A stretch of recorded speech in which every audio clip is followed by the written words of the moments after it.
How to speak English का ये part 2 है।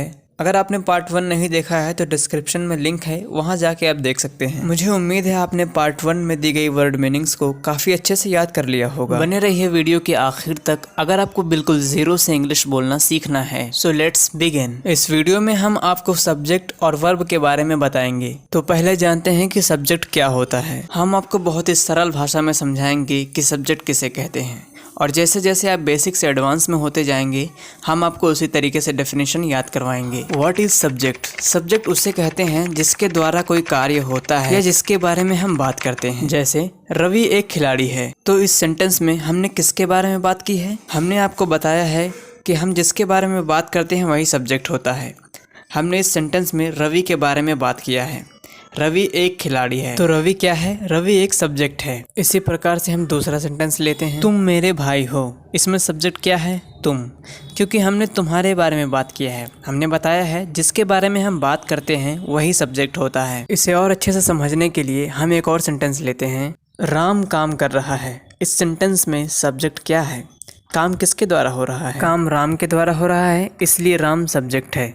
जिसके बारे में बात होती है वही सब्जेक्ट है। हमने इस सेंटेंस में राम के बारे में बात किया है, तो राम एक सब्जेक्ट है। गोपाल एक डॉक्टर है। अब इसमें सब्जेक्ट क्या है? गोपाल, क्योंकि हमने गोपाल के बारे में बताया है और गोपाल के बारे में बात किया है, इसलिए गोपाल एक सब्जेक्ट है। मैं कक्षा में हूँ। इसमें क्या सब्जेक्ट है? मैं। इसी तरीके से सुधा अच्छी लड़की है। इसमें क्या सब्जेक्ट है वो आपको बताना है। आप चाहें तो हमें कमेंट बॉक्स में लिखकर बता सकते हैं। और अब हम आते हैं वर्ब पे। वर्ब किसे कहते हैं? सब्जेक्ट के द्वारा जो किया जाता है वही वर्ब होता है, यानी जो काम सब्जेक्ट करता है उस काम को वर्ब कहते हैं। जैसे समीर नहा रहा है। इसमें वर्ब क्या है? नहाना। सब्जेक्ट के द्वारा कौन सा काम हो रहा है? नहाने का, तो नहाना क्या है? एक वर्ब है। दूसरा सेंटेंस, किरण खेल रही है। इसमें सब्जेक्ट क्या है? किरण, और सब्जेक्ट के द्वारा काम कौन सा हो रहा है? खेलने का, तो खेलना क्या है? एक वर्ब है।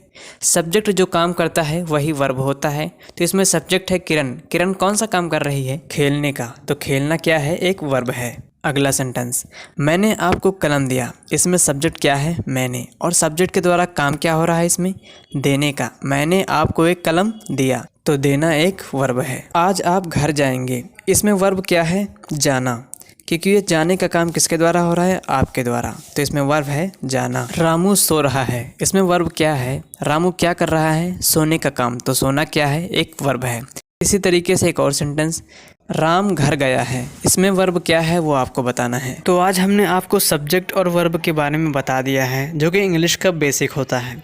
अगली बार जब पार्ट 3 में हम आएंगे तो आपको ट्रांसलेट करना सिखाएंगे। और आप अब एक काम करिए, कॉपी और पेन लेकर बैठ जाइए और जो जो मैंने बताया है सब्जेक्ट और वर्ब के बारे में उसे कॉपी में नोट करिए और अपने मन में कई सारे सेंटेंस लीजिए। फिर उसमें सब्जेक्ट छांटिए और वर्ब छांटिए। फिर अगर आप मुझसे कमेंट बॉक्स में पूछते हैं तो मैं उसका फ़ौरन रिप्लाई करूंगा। ये स्क्रीन पर हमने आपको कुछ हेल्पिंग वर्ब्स दिया है जिन्हें हेल्पिंग वर्ब्स कहते हैं। इन्हें भी अच्छी तरीके से याद कर लीजिए। तो आज की वीडियो में बस इतना ही। मिलते हैं अगली वीडियो में पार्ट 3 लेकर।